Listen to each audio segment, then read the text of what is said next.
Olá, tudo bem? Eu sou a professora Maria Aparecida Antunes Moreira. É um prazer estar de volta para trabalharmos a disciplina Pesquisa Aplicada à Educação 2, TCC. Nesta aula, nosso objetivo é aprofundar os estudos sobre conhecimento científico e conhecimento popular, enfatizando a distinção entre métodos de abordagem, bases lógicas da investigação e métodos de procedimento, meios técnicos da investigação, conforme Lakatos e Marconi. Peço que em nossas aulas estejam munidos de papel e caneta para que, se dúvidas surgirem, vocês possam postá-las em nossos fóruns Tira Dúvidas. Lembrando que cada dúvida deve ser postada no fórum pertinente a cada aula. Vamos lá? Por existir mais de uma forma de conhecimento, é conveniente destacar o que vem a ser conhecimento científico, em oposição ao chamado conhecimento popular, vulgar ou de senso comum. Não deixa de ser conhecimento aquele que foi observado ou passado de geração em geração através da educação informal ou baseado em imitação ou experiência pessoal. Esse tipo de conhecimento, dito popular, diferencia-se do conhecimento científico por lhe faltar o embasamento teórico necessário à ciência. Conforme Trujillo Ferrari, o conhecimento popular é dado pela familiaridade que temos com alguma coisa, sendo resultado de experiências pessoais ou suposições, ou seja, é uma informação íntima que não foi suficientemente refletida para ser reduzida a um modelo ou uma fórmula geral, dificultando assim sua transmissão de uma pessoa a outra, de forma fácil e compreensível. Lakatos e Marconi comentam que o conhecimento popular se caracteriza por ser predominantemente superficial, sensitivo, subjetivo, assistemático e acrítico. Superficial, isto é, conforma-se com a aparência, com aquilo que se pode comprovar simplesmente estando junto das coisas. Expressa-se por frases como porque eu vi, porque eu senti, porque eu disseram. Sensitivo, ou seja, referente a vivências, estados de ânimo e emoções da vida diária. Subjetivo, pois é o próprio sujeito que organiza suas experiências e conhecimentos, tanto os que adquire por vivência própria, quanto os por ouvir dizer. Assistemático, pois esta organização das experiências não visa a uma sistematização das ideias, nem na forma de adquiri-las, nem na tentativa de validá-las. Acrítico, pois verdadeiros ou não, a pretensão de que esses conhecimentos o sejam não se manifesta sempre de uma forma crítica. Na opinião de Lakatos e Marconi, o conhecimento popular não se distingue do conhecimento científico, nem pela veracidade, nem pela natureza do objeto conhecido. O que os diferencia é a forma, o modo ou o método e os instrumentos do conhecer. Para que o conhecimento seja considerado científico, é necessário analisar as particularidades do objeto ou fenômeno em estudo. A partir desse pressuposto, Lakatos e Marconi apresentam dois aspectos importantes. Primeiro, a ciência não é o único caminho de acesso ao conhecimento e à verdade. Segundo, um mesmo objeto ou fenômeno pode ser observado tanto pelo cientista quanto pelo homem comum. O que leva ao conhecimento científico é a forma de observação do fenômeno. O conhecimento científico difere dos outros tipos de conhecimento por ter toda uma fundamentação e metodologias a serem seguidas, além de se basear em informações classificadas, submetidas à verificação, que oferecem explicações plausíveis a respeito do objeto ou evento em questão. Assim, ao analisar um fato, o conhecimento científico não apenas trata de explicá-lo, mas também busca descobrir e explicar suas relações com os outros fatos, conhecendo assim a realidade além de suas aparências. Vejamos algumas considerações sobre o conhecimento científico, que é considerado como acumulativo, útil, analítico, comunicável, preditivo. Acumulativo por oferecer um processo de acumulação seletiva, em que novos conhecimentos substituem outros antigos ou somam-se aos anteriores. Útil para a melhoria da condição da vida humana. Analítico, pois procura compreender uma situação ou um fenômeno global por meio de seus componentes. Comunicável, já que a comunicabilidade é um meio de promover o reconhecimento de um trabalho como científico. A divulgação do conhecimento é responsável pelo progresso da ciência. Preditivo, pois a partir da investigação dos fatos e do acúmulo de experiências, o conhecimento científico pode dizer o que foi passado e predizer o que será futuro. Com base nessas definições, com base nas definições anteriormente citadas e comentadas, podemos elaborar um quadro comparativo entre conhecimento científico e conhecimento popular. Observem este quadro comparativo, construído a partir das ideias de Lakatos e Marconi, com as características dos tipos de conhecimento científico e popular. Anotem, será necessário para vocês. De um lado, temos o conhecimento científico, do outro, o conhecimento popular. O conhecimento científico baseia-se no real, lida com fatos. Já o conhecimento popular é valorativo, baseado nos valores de quem promove o estudo. O conhecimento científico é contingente. Sua veracidade ou falsidade é conhecida através da experiência. Já o conhecimento popular é reflexivo, não pode ser reduzido a uma formulação geral. O conhecimento científico é sistemático, forma um sistema de ideias e não conhecimentos dispersos e desconexos. Já o conhecimento popular é assistemático, baseia-se na organização de quem promove o estudo. Não possui uma sistematização das ideias que explique os fenômenos. O conhecimento científico é verificável ou demonstrável. O que não pode ser verificado ou demonstrado não é incorporado ao âmbito da ciência. Já o conhecimento popular é verificável, porém limitado ao âmbito do cotidiano do pesquisador ou observador. O conhecimento científico é falível e aproximadamente exato, por não ser definitivo, absoluto ou final. Novas técnicas e proposições podem reformular ou corrigir uma teoria já existente. Já o conhecimento popular é falível e inexato, conforma-se com a aparência e com o que ouvimos dizer a respeito do objeto ou fenômeno. Não permite a formulação de hipóteses sobre a existência de fenômenos situados além das percepções objetivas. A ciência tem como objetivo fundamental chegar à veracidade dos fatos. De acordo com Gil, neste sentido, não se distingue de outras formas de conhecimento. O que torna, porém, o conhecimento científico distinto dos demais é que tem como característica fundamental a sua verificabilidade. Para que um conhecimento possa ser considerado científico, torna-se necessário identificar as operações mentais e técnicas que possibilitam a sua verificação.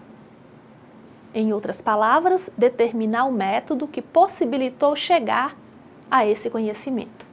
É isso o que nos mostra Gil.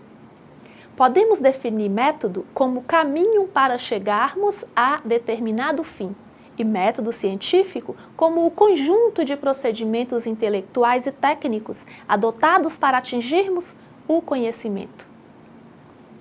A investigação científica depende de um conjunto de procedimentos intelectuais e técnicos. É isso que nos mostra Gil também. Para que seus objetivos sejam atingidos, os métodos científicos, observem no slide. Método científico é o conjunto de processos ou operações mentais que devemos empregar na investigação.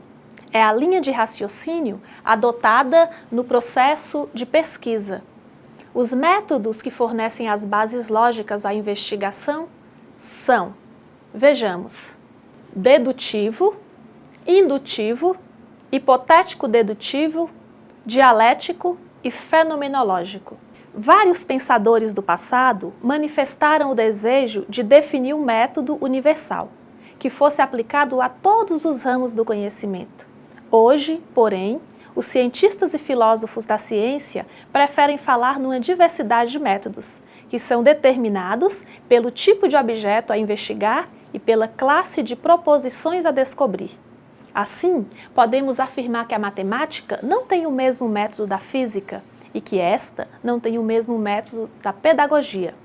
E com relação às ciências sociais, podemos mesmo dizer que dispõem de grande variedade de métodos, partindo da concepção de que método é um procedimento ou caminho para alcançar determinado fim e que a finalidade da ciência é a busca do conhecimento. Podemos dizer que o método científico é um conjunto de procedimentos adotados com o propósito de atingir o conhecimento. De acordo com Trujillo Ferrari, o método científico é um traço característico da ciência, constituindo-se em instrumento básico que ordena inicialmente o pensamento em sistemas e traça os procedimentos do cientista ao longo do caminho, até atingir o objetivo científico pré-estabelecido. Lakatos e Marconi afirmam que a utilização de métodos científicos não é exclusiva da ciência, sendo possível usá-los para a resolução de problemas do cotidiano. Destacam que, por outro lado, não há ciência sem o emprego de métodos científicos. Por método, podemos entender o caminho, a forma, o modo de pensamento. É a forma de abordagem em nível de abstração dos fenômenos. É o conjunto de processos ou operações mentais empregados na pesquisa. Os métodos gerais ou de abordagem oferecem ao pesquisador normas genéricas destinadas a estabelecer uma ruptura entre objetivos científicos e não científicos, ou do senso comum. Esses métodos esclarecem os procedimentos lógicos que deverão ser seguidos no processo de investigação científica dos fatos da natureza e da sociedade.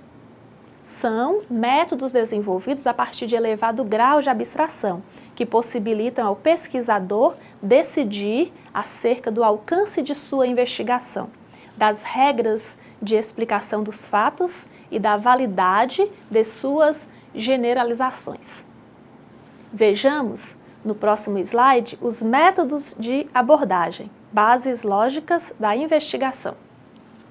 Podem ser incluídos neste grupo os métodos dedutivo, indutivo, hipotético-dedutivo, dialético e fenomenológico. Cada um deles se vincula a uma das correntes filosóficas que se propõem a explicar como se processa o conhecimento da realidade.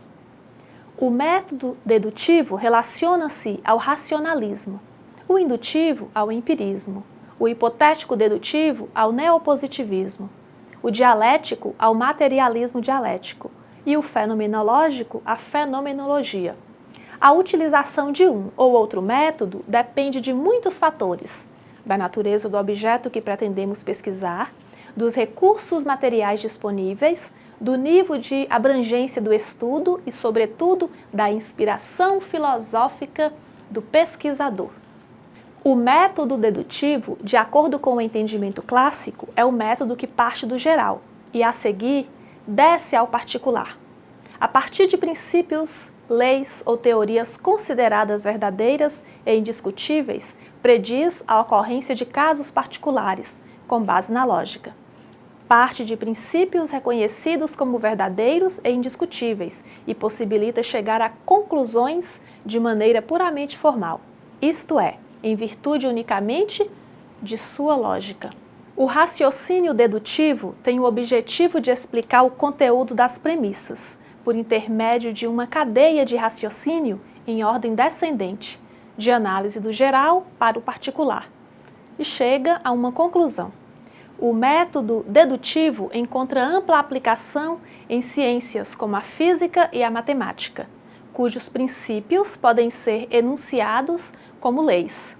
Já nas ciências sociais, o uso desse método é bem mais restrito, em virtude da dificuldade para obter argumentos gerais, cuja veracidade não possa ser colocada em dúvida.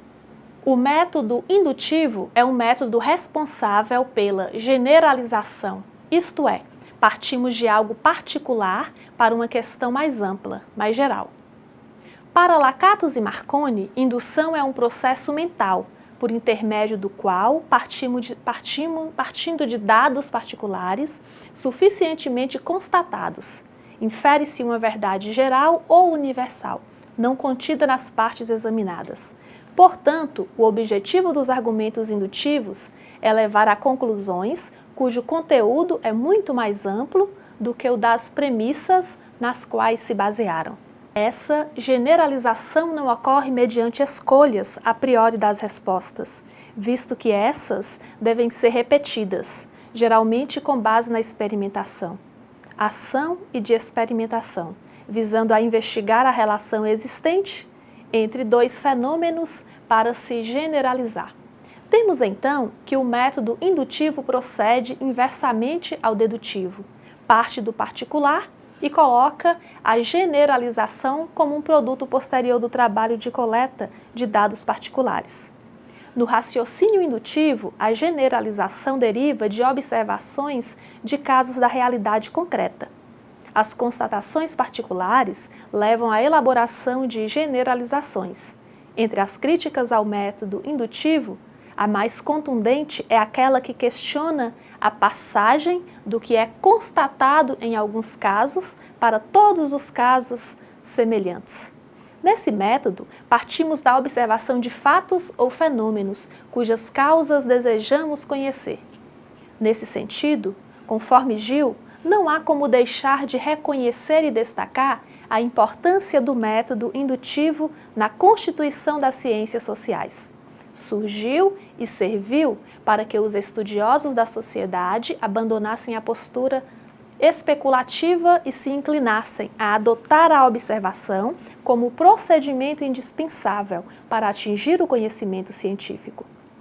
Devido à sua influência, é que foram definidas técnicas de coleta de dados e elaborados instrumentos capazes de mensurar os fenômenos sociais.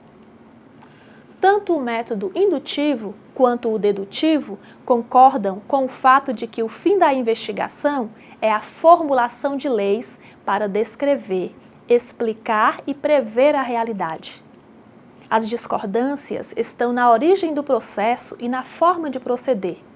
Enquanto os adeptos do método indutivo, que são os empiristas, partem da observação para depois formular as hipóteses, os praticantes do método dedutivo têm como iniciar o problema ou a lacuna e as hipóteses que serão testadas pela observação e pela experiência. Mas quais os argumentos dedutivos e indutivos? 2 exemplos servem para ilustrar a diferença entre esses argumentos, entre os argumentos dedutivos e indutivos. Dedutivo: todo mamífero tem um coração. Ora, todos os cães são mamíferos. Logo, todos os cães têm um coração.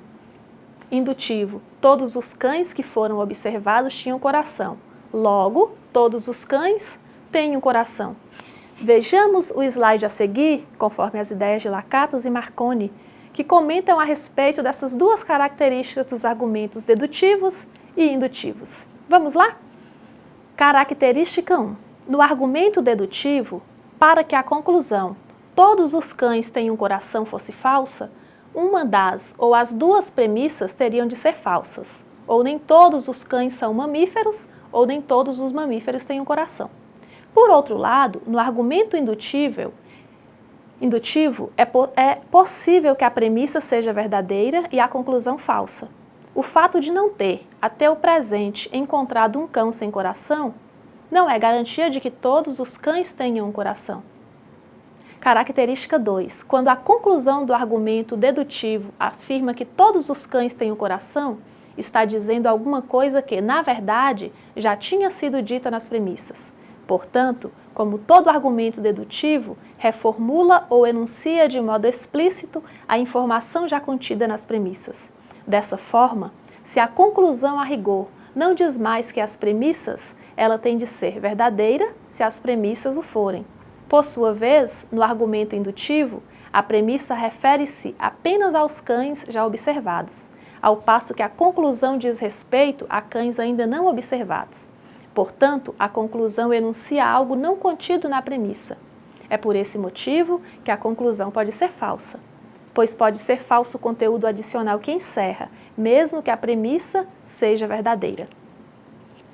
Conforme Lakatos e Marconi, esses dois tipos de argumento têm finalidades distintas. O dedutivo tem o propósito de explicar o conteúdo das premissas. O indutivo tem o objetivo de ampliar o alcance dos conhecimentos.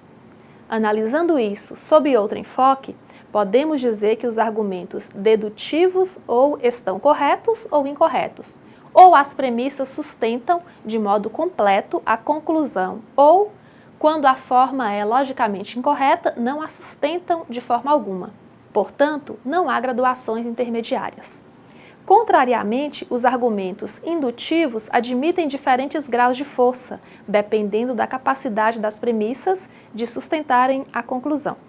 Resumindo, os argumentos indutivos aumentam o conteúdo das premissas, com sacrifício da precisão, ao passo que os argumentos dedutivos sacrificam a ampliação do conteúdo para atingir a certeza, conforme nos coloca Lakatos e Marconi. Esses exemplos citados mostram as características e a diferença entre os argumentos dedutivos e indutivos, mas não expressam sua real importância para a ciência.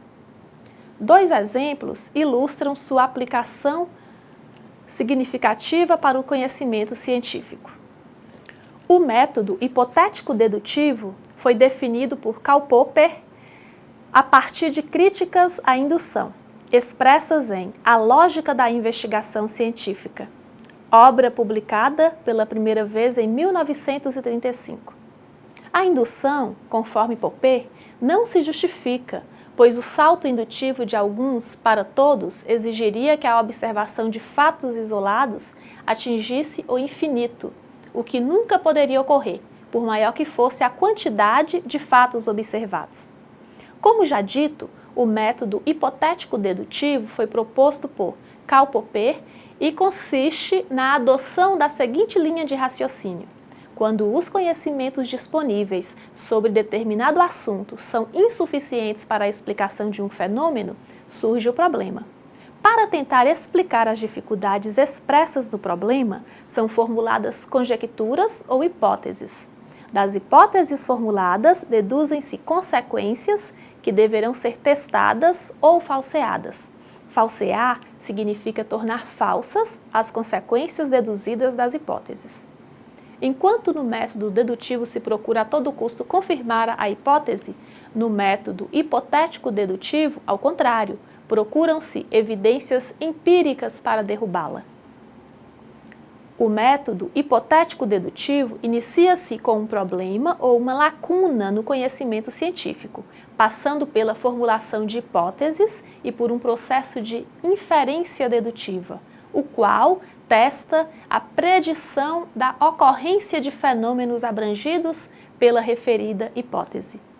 A pesquisa científica, com a abordagem hipotético-dedutiva, inicia-se com a formulação de um problema e com sua descrição clara e precisa, a fim de facilitar a obtenção de um modelo simplificado e a identificação de outros conhecimentos e instrumentos relevantes ao problema, que auxiliarão o pesquisador em seu trabalho. Lakatos e Marconi afirmam que o método de Popper é método de eliminação de erros. A solução proposta é uma conjectura, nova ideia ou nova teoria, deduzida a partir das proposições, hipóteses ou premissas sujeitas a testes. Os testes de falseamento são tentativas de refutar as hipóteses pela observação ou experimentação. Além das críticas inerentes ao método dedutivo, ao hipotético dedutivo, acrescenta-se aquela que questiona o fato de as hipóteses jamais serem consideradas verdadeiras, quando corroboradas, são apenas soluções provisórias. O método hipotético-dedutivo desfruta de notável aceitação, em especial no campo das ciências naturais. Nos círculos neopositivistas, chega mesmo a ser considerado como o único método rigorosamente lógico. Nas ciências sociais, no entanto, a utilização desse método mostra-se bastante crítica, pois nem sempre podem ser deduzidas consequências observadas das hipóteses. Método dialético. O conceito de dialética é bastante antigo. Platão o utilizou no sentido de arte do diálogo. Na Antiguidade e na Idade Média, o termo era utilizado para significar simplesmente lógica. O termo dialético, que atingiu seu auge com Hegel, foi reformulado por Marx. Busca interpretar a realidade partindo do pressuposto de que todos os fenômenos apresentam características contraditórias, organicamente unidas e indissolúveis. Na dialética proposta por Hegel, as contradições transcendem-se, dando origem a novas contradições, que passam a requerer solução.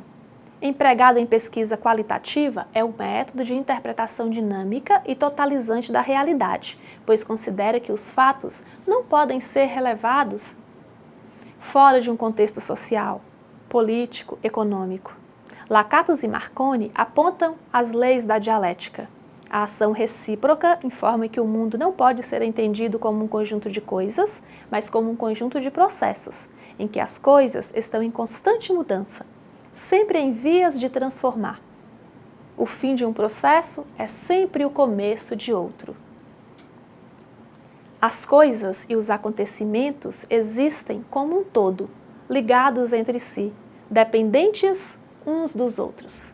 Na mudança dialética, a transformação ocorre por meio de contradições. Em determinado momento, a mudança qualitativa, pois as mudanças das coisas não podem ser sempre quantitativas. Por outro lado, como tudo está em movimento, tudo tem duas faces: quantitativa e qualitativa, positiva e negativa, velha e nova. Uma se transformando na outra. A luta desses contraditórios é o conteúdo do processo de desenvolvimento. Em síntese, o método dialético parte da premissa de que, na natureza, tudo se relaciona, transforma-se e há sempre uma contradição inerente a cada fenômeno. Nesse tipo de método, para conhecer determinado fenômeno ou objeto, o pesquisador precisa estudá-lo em todos os seus aspectos, suas relações e conexões, sem tratar o conhecimento como algo rígido, já que tudo no mundo está sempre em constante mudança. De acordo com Gil, a dialética fornece as bases para uma interpretação dinâmica e totalizante da realidade, uma vez que estabelece que os fatos sociais não podem ser entendidos quando considerados isoladamente, abstraídos de suas influências políticas, econômicas, culturais. Assim como a dialética privilegia as mudanças qualitativas, opõe-se naturalmente a qualquer modo de pensar, em que a ordem quantitativa se torne norma. Desse modo, as pesquisas fundamentadas no método dialético distinguem-se claramente das pesquisas desenvolvidas segundo a visão positivista, que enfatiza os procedimentos quantitativos. O método fenomenológico, tal como foi apresentado por Edmund Husserl, propõe-se a estabelecer uma base segura, liberta de proposições para todas as ciências. A fenomenologia não se preocupa com algo desconhecido que se encontre atrás do fenômeno, só visa o dado, sem querer decidir se esse dado é uma realidade ou uma aparência. O método fenomenológico não é dedutivo nem empírico. Consiste em mostrar o que é dado e em esclarecer esse dado. Não explica mediante leis, nem deduz a partir de princípios, mas considera imediatamente o que está presente à consciência, que é o objeto. Consequentemente, tem uma tendência orientada totalmente para o objeto, ou seja, O método fenomenológico limita-se aos aspectos essenciais e intrínsecos do fenômeno, sem lançar mão de deduções ou empirismos, buscando compreendê-lo por meio da intuição, visando apenas o dado, o fenômeno, não importando sua natureza real ou fictícia. Pessoal, neste momento, sugiro ao tutor presencial e a vocês que façam uma pequena pausa no vídeo para discutirem um pouco acerca dos métodos de abordagem, bases lógicas da investigação que trabalhamos até agora. São eles, vocês anotaram? Dedutivo, indutivo, hipotético-dedutivo, dialético e fenomenológico. Boa discussão! Olá, estamos de volta. E aí, como foi a discussão de vocês sobre os métodos de abordagem, bases lógicas da investigação? Vejamos agora os métodos de procedimentos, meios técnicos da investigação.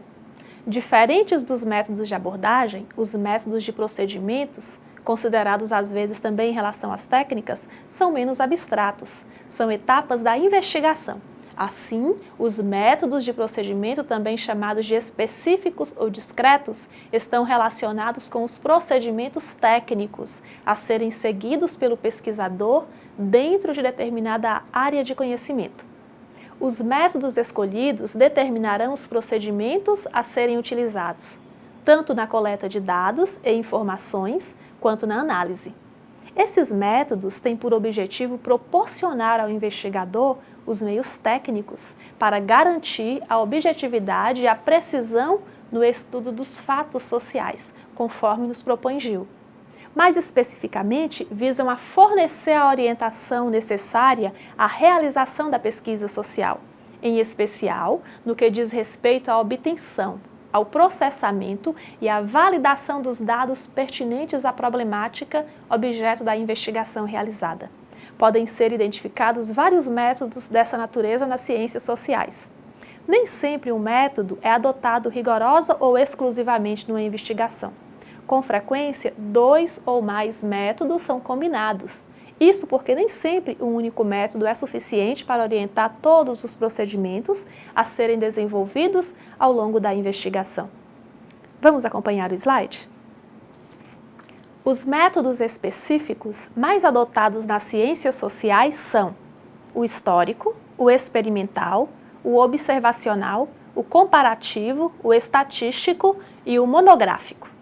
No método histórico, o foco está na investigação de acontecimentos ou instituições do passado, para verificar sua influência na sociedade de hoje. Considera que é fundamental estudar suas raízes, visando a compreensão de sua natureza e função. Pois, conforme Lakatos e Marconi, as instituições alcançaram sua forma atual através de alterações de suas partes componentes, ao longo do tempo, influenciadas pelo contexto cultural particular de cada época. Seu estudo, visando a uma melhor compreensão do papel que atualmente desempenham na sociedade, deve remontar aos períodos de sua formação e de suas modificações. Esse método é típico dos estudos qualitativos. Voltemos ao slide. O método experimental consiste especialmente em submeter os objetos de estudo à influência de certas variáveis, em condições controladas e conhecidas pelo investigador, para observar os resultados que a variável produz no objeto. Não seria exagero considerar que parte significativa dos conhecimentos obtidos nos últimos 3 séculos se deve ao emprego do método experimental, que pode ser considerado como o método por excelência das ciências naturais. No entanto, assinalamos que as limitações da experimentação no campo das ciências sociais fazem com que esse método só possa ser aplicado em poucos casos, visto que situações éticas e técnicas impedem sua utilização. O método observacional é um dos mais utilizados nas ciências sociais e apresenta alguns aspectos interessantes. Por um lado, pode ser considerado como o mais primitivo e, consequentemente, o mais impreciso, mas, por outro lado, pode ser tido como um dos mais modernos.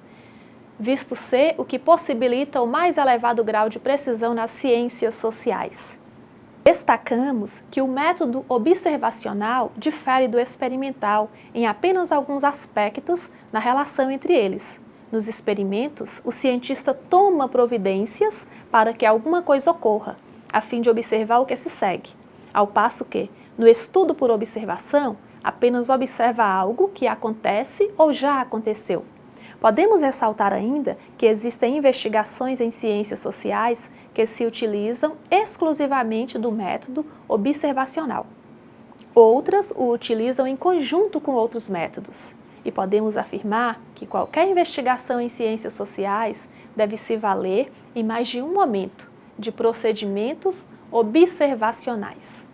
O método comparativo ocupa-se da explicação dos fenômenos e permite analisar o dado concreto, deduzindo desse os elementos constantes, abstratos e gerais. Gil comenta que o método comparativo procede pela investigação de indivíduos, classes, fenômenos ou fatos, com vistas a ressaltar as diferenças e as similaridades entre eles. Sua ampla utilização nas ciências sociais deve-se ao fato de possibilitar o estudo comparativo de grandes grupamentos sociais, separados pelo espaço e pelo tempo. Centrado em estudar semelhanças e diferenças, esse método realiza comparações, com o objetivo de verificar semelhanças e explicar divergências. O método comparativo, ao ocupar-se das explicações de fenômenos, permite analisar o dado concreto, deduzindo elementos constantes, abstratos ou gerais nele presentes. Algumas vezes, o método comparativo é visto como mais superficial em relação a outros. No entanto, existem situações em que seus procedimentos são desenvolvidos mediante rigoroso controle, e seus resultados proporcionam elevado grau de generalização. O papel do método estatístico é essencialmente possibilitar uma descrição quantitativa da sociedade, considerada como um todo organizado. Conforme Gil, este método se fundamenta na aplicação da teoria estatística da probabilidade e constitui importante auxílio para a investigação em ciências sociais. Devemos considerar, no entanto, que as explicações obtidas mediante a utilização do método estatístico não devem ser consideradas absolutamente verdadeiras, mas portadoras de boa probabilidade de serem verdadeiras. Com base na utilização de testes estatísticos, possibilita-se determinar, em termos numéricos, a probabilidade de acerto de determinada conclusão, bem como a margem de erro de um valor obtido. Assim, o método estatístico passa a se caracterizar por razoável grau de precisão, o que o torna bastante aceito por parte dos pesquisadores com preocupações de ordem quantitativa.